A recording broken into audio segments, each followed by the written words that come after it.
going to read Hebrew chapter 11. We are busy to study in this chapter of the heroes of faith, both in the Old Testament, to set an example of what faith is and how to live the life of faith. And it's one of the great themes of the Bible. It's love. We read in 1 Corinthians chapter 13, we read of the hope in 1 Corinthians chapter 15, and we read of the faith in Hebrew chapter 11. So I'm going to read from verse 8. By faith, Abram obeyed when he was called to go out to a place that he was to receive as an inheritance. And he went out not knowing where he was going. By faith he went to live in the land of promise as in a foreign land, living in tents with Isaac and Jacob, heirs with him of the same promise. For he was looking forward to the city that has foundations, whose designer and builder is God. By faith Sarah herself received power to conceive, even when she was past the age, since she considered him faithful who had promised.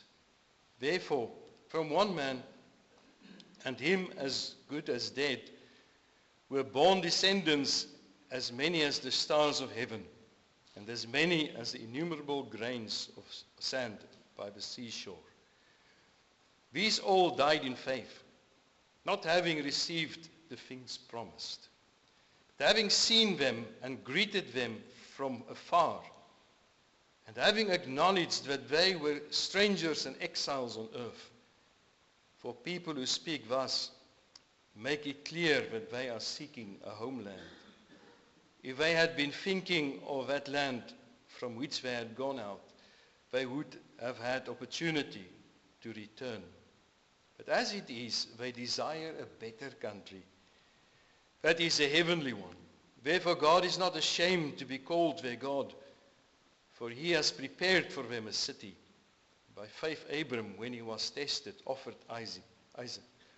And he who had received the promise was in the act of offering up his only son, of whom it was said, through Isaac shall your offspring be named. He considered that God was able even to raise him from the dead, from which, figuratively speaking, he did not receive him back.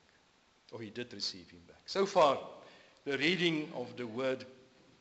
And this morning we are going to look at Abram, and maybe for the next 2 Sundays as well, because there's so much in the life of Abram that speaks of his faith. So we are going to look at these verses this morning, only at verse 8. Now we have seen in the beginning of Hebrew chapter 11 that the writer explained to us what is faith. What is true faith? And he has shown us also the example of Abel, who offered and worshipped God in the right way. We've also seen the life of Enoch, a man who walked with God. And the Bible said of him, he was no more, because God took him. One of the 2 people in the Bible, the other one, Elijah, which the Bible tells us that God took them. They did not pass through death. God took them directly to heaven. And Enoch was that man. A man who preached about righteousness. He preached about the judgment to come. And then the following example we saw last Sunday was that of Noah. And he was also a man who walked with God. But he also obeyed God in a very strict sense, in that God gave him a commandment to build an ark, because he was going to judge the world, because the world was full of violence and the world was sick of sin. And the Lord looked at the world and he said, he can no longer tolerate it, that it continues like this. He's going to destroy the world with a flood. And he gave that message to Noah and asked him to prepare an ark. And Noah for 120 years preached to the people. He built the ark and he preached to the people and told them and said to them that God is going to destroy the world. You must repent and believe. But in the end, only 8 went into the ark and was saved. Noah obeyed God. He walked with God. And this morning we come to Abram. And he's a unique figure in human history. He's a central and highly respected and honored person in 3 of the major religions in the world, in Judaism, Christianity, and Islam. Christianity have a different view of his life and his importance, because his life pointed for the Christians as a way to live by faith, and it points us to Christ, to the promised descendant that through whom all the nations would be blessed. And Abram's call in Hebrew 11 verse 8 is far more than an account of a one man's journey nearly 4,000 years ago. But it's also for us a picture of every believer's conversion. It tells us how God called Abram to leave Ur and follow him into an unknown future. And the story tells us also how God calls every Christian to leave behind an old life of sin and worldliness and to follow Christ. The outward journey from Ur becomes a very powerful picture for us today of the inward journey of faith of a Christian.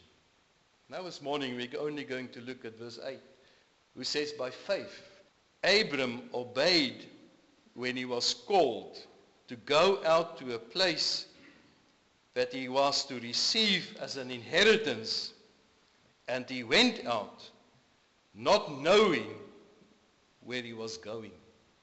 And we see here the first feature of Abram's faith. He was moving, he was walking, he was not passive. The Christian life is often described as a pilgrimage. And Abram's life stands also as an example of this pilgrimage. The writer says, Abram obeyed when he was called. After he has been called, he did not reflect on that calling or bargained with God or require an explanation or for this call and why he must do it. But when the call came, when God spoke, Abram believed. And because he believed God, he obeyed. And this is the distinguishing mark of true faith. He did not only have an agreement with God intellectually, but he submitted with his whole person, with his whole being to the word of God when God called him. And we see this pattern throughout the Gospels as well. When Jesus called the disciples, and most of them were fishermen, they left their nets immediately. In Matthew 4 verse 18 we read, while walking by the Sea of Galilee, Jesus saw 2 brothers, Simon, who is called Peter, and Andrew his brother, casting a net into the sea, for they were fishermen. And he said to them, follow me, and I will make you fishers of men. And verse 20 tells us, immediately they left their nets and followed him. The same with Matthew, the tax collector. When Jesus called him, he passed by this man, this rejected man, the outcast of the society. When Jesus called him, he rose from his table without any delay and followed Jesus. And none of them, the disciples or Abram or Matthew knew where their journey would lead. There was no clear picture of the cross for the disciples or the resurrection or what lay beyond that. They had no map. But there was the person, the Lord Jesus. And they trusted him more than anything else. And Abram was no different in the preparation for leaving Haran. It took a time, we can see in the Bible. But the decision was made. And God's command was sufficient for him. And trusting God without seeing the whole journey. And that is one of the most remarkable aspects of Abram's faith. And it's found in these words. He was not knowing where he was going. He's not knowing where he was going. In Genesis 12 verse 1 we have read that passage. God commanded Abram to leave his country, his relatives and his father's house. And again, God did not give him a full map or a detailed itinerary. Abram knew God was calling him.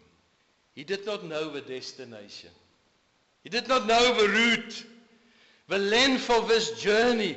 He didn't know about the hardships that lay ahead. But he had God's promises. And God called Abram.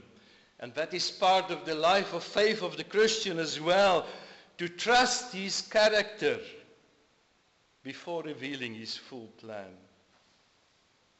Naturally, we all want to know where this journey will take us. But God rarely works that way because he wants us to depend on him day by day. And sometimes he gives light only for the next step. We want to know everything. And there's even people that they want everything about the future to know about it. And they even go to the wrong people so that they might know something about the future. But God gives us very often only enough light for the next step and not for the entire road. Psalm 119 verse 105 says, Your word is a lamp to my feet and a light to my path. In ancient times, the lamp did not light up the whole road ahead, but simply the next few steps. And in the same way, God's word and his calling is also one step at a time. And as we obey the light we have been given and faithfully walk in God's calling, he directs us. That's the pattern through the whole Bible. Moses did not know exactly how God would deliver Israel. And he was 40 years in the desert. Joshua did not see the walls of Jericho fall before he obeyed God's strange instruction. Paul often entered new cities not knowing what hardship was awaiting for him. He did not know the full detail. And that is true faith. It's the confidence. Not having a detailed road map, but the confidence that God is the one who holds the map of our lives. Abram did not know where he was going, but he knew the one who was leading him. And for Abram, that was enough. And that's the story also of every believer's pilgrimage. Abram's journey was more than a historical fact because it's the picture of a Christian's life as well. When God saves someone, he calls them to leave their old ways and follow Christ. And for that moment, believers become strangers. They become pilgrims in this world. That's what the Bible tells us. A Christian is a pilgrim through this world because our citizenship is in heaven. We are on our way. And like Abram, they also travel towards a country that they have never seen. Hebrew 11 verse 16 says, a better country, a heavenly one. And this pilgrimage is not easy for a Christian as well. Life is not always easy. And there's times when God's purposes are hidden. You don't understand it. Doors might close unexpectedly. Others might open. There's sometimes times of waiting. There's trials you've never anticipated. You never planned certain things to come over your life. And we wonder sometimes why God has chosen this particular path for me. But faith keeps walking. And the believer gradually learns that peace does not come from understanding every detail in my life, but from knowing that every detail is held in the hands of our Heavenly Father. And God's providence often becomes clearer, sometimes only when we look back. And walking by faith means that you entrust yourself to God's promises each day, even when your circumstances are uncertain. And believing in His words, even if you feel otherwise.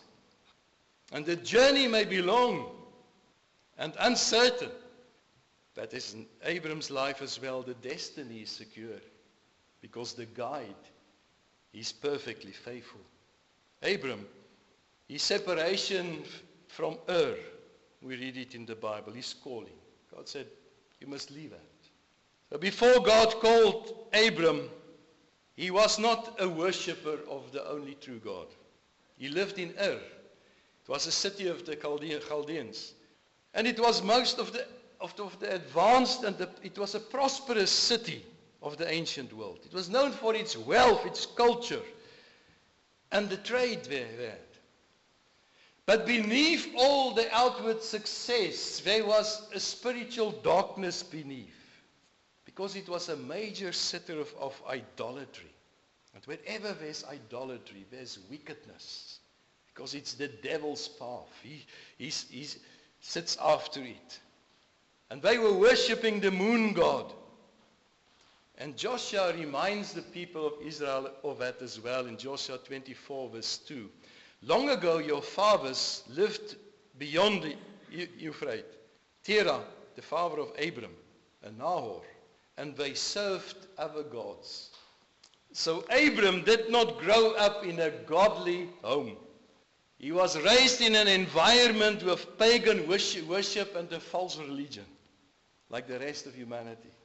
They were part of this fallen world, spiritually dead, unable to see God on their own. And it's an important truth. Abram had no natural spiritual advantage.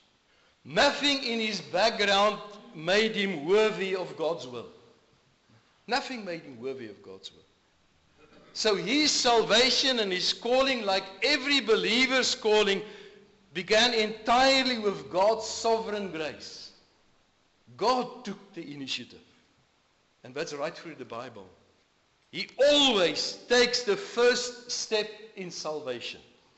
While he was still amongst the idol worshippers in that land, Ur, the Lord revealed himself and called him out of darkness into his marvelous light. And it's for ourselves the same. We do not seek or desire God. If you look around you in the world today, the words of Paul is so true in Romans 3 verse 10 to 11. None is righteous, not one. No one understands, no one seeks for God. Abram became the father of all who believe. Not because he reached out to God, but because God first reached out to him. Jesus reminded his disciples in John 15 verse 16, you did not choose me, but I choose you.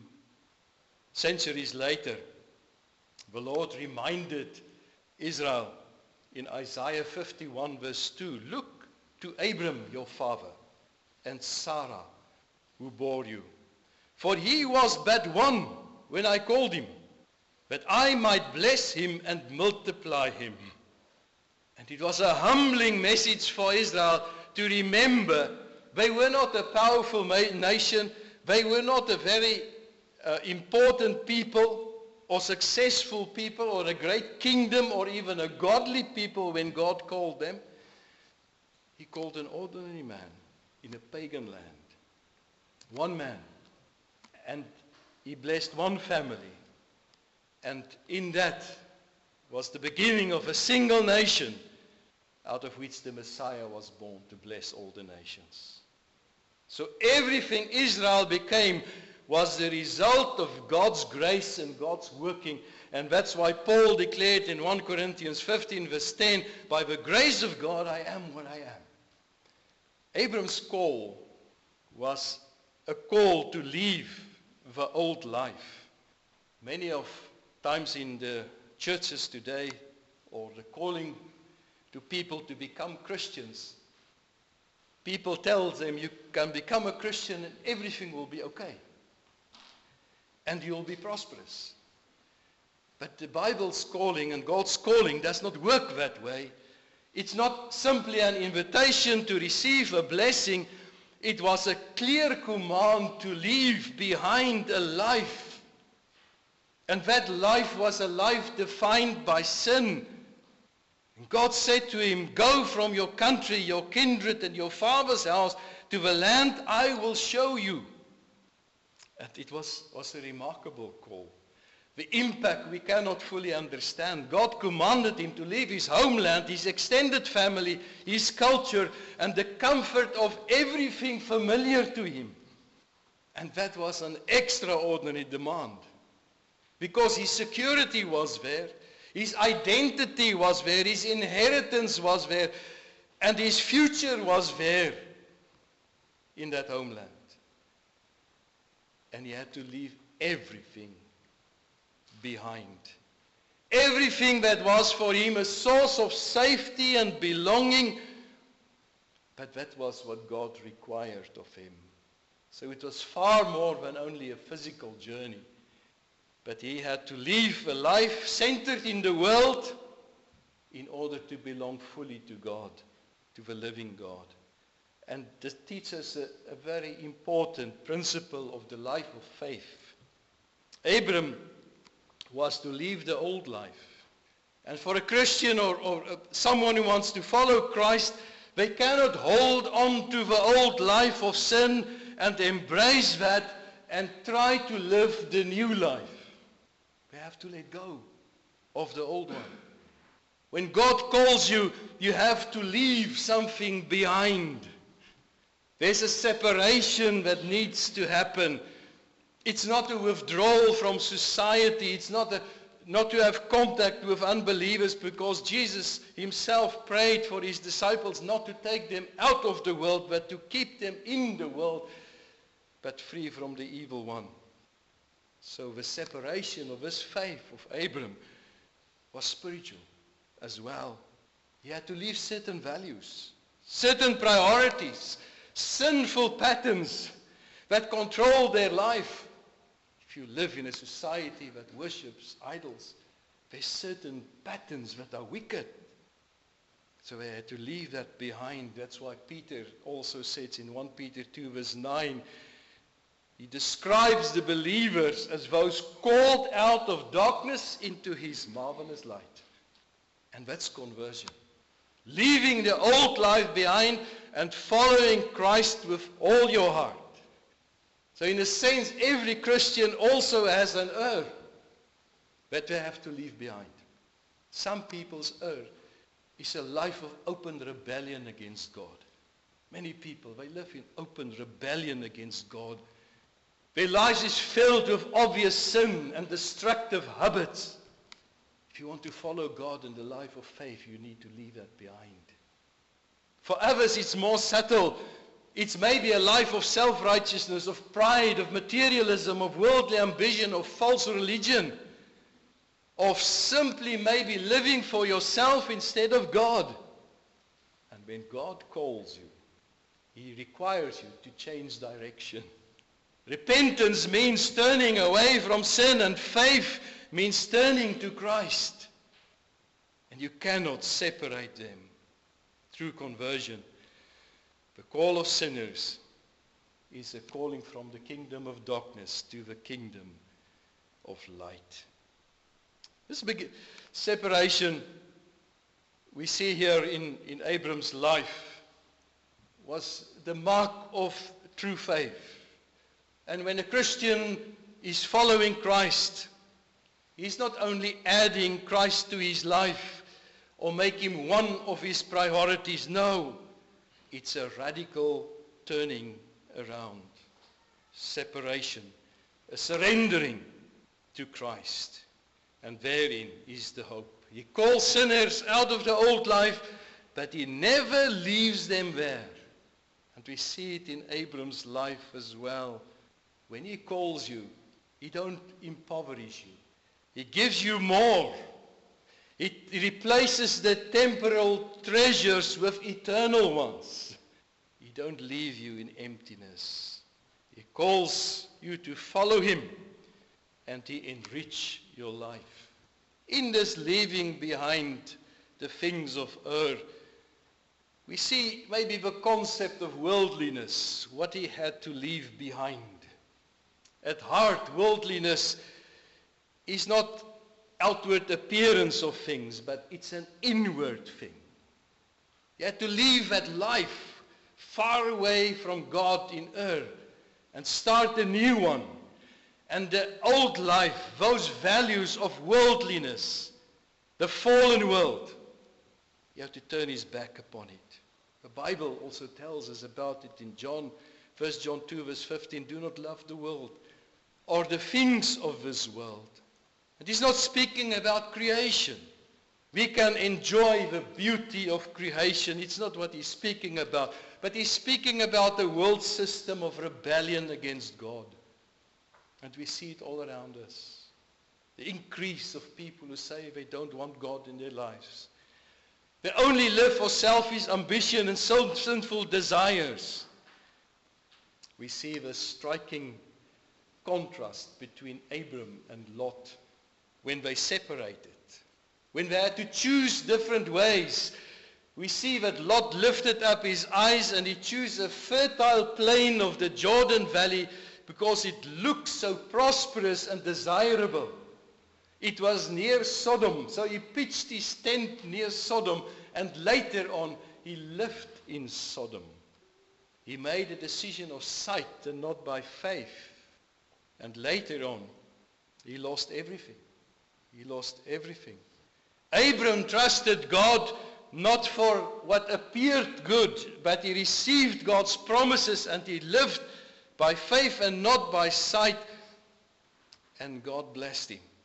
Even the Pharisees, religious people, can outwardly look very religious, but inward, they are worldly.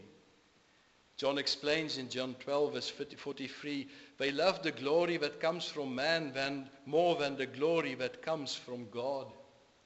They never left the earth. Their heart was still and shaped by the treasures of the world. Christ said, where your treasure is, there your heart will be as well. He said, if you love me, you will keep my commandments. You will obey me like Abram. We see of Lot's wife. A wonderful illustration. Sodom, or Lot later lived in Sodom, and it became a terrible place. So bad that God said, I'm going to destroy it by fire and sulfur. And the judgment came on Sodom, and they had to run and flee. But Lot's wife, there stands, against God's command, she looked back. God said, you must run. Don't look back. But Lot's wife ran away, but she looked back. Her heart was in Sodom. She was outside, but her heart was still in Sodom. And she turned into a pillar of salt. She never let go of the world. She never went out of Ur. It's only God by his grace that can change our hearts and gives us a new nature to love him and obey him. To conclude, Abram's life teaches us that faith is more than only believing the promise. It's also to act on them. He could leave Ur because his heart was already set, as Hebrew 11 verse 10 tells us, on the city whose designer is God. God is the builder and the designer of that city. And he was moving towards that. And the same call comes to Christians also today. To leave behind a life that is against God and his will, and to walk by faith and not by sight. Not looking for all the answers, but as Jesus called the disciples when he said, follow me, that we will also say, Lord, and respond in that way, says, Lord, wherever you lead, I will follow. Amen. Let us pray. Lord, we thank you that you have once more spoken to us through your word. You have given us light for our path. And we thank you, Lord, that you guide us through this world. When we look around, when we see what is happening in the world around us, and if you look at history and see all the darkness there was and is, Lord, we thank you that you have called us to yourself. That you have gave us promises that is everlasting. That you have given us a pilgrimage that we can move on. Hoping and trusting and building on your promises, even if there are trials and temptations and difficulties. We know the end. And the end is a city where God is the builder. And you lay the foundations. Help us, Lord, when we hear the call of our Lord Jesus to follow you, that we will stand up as Matthew and follow you. We ask it in Jesus' name. Amen.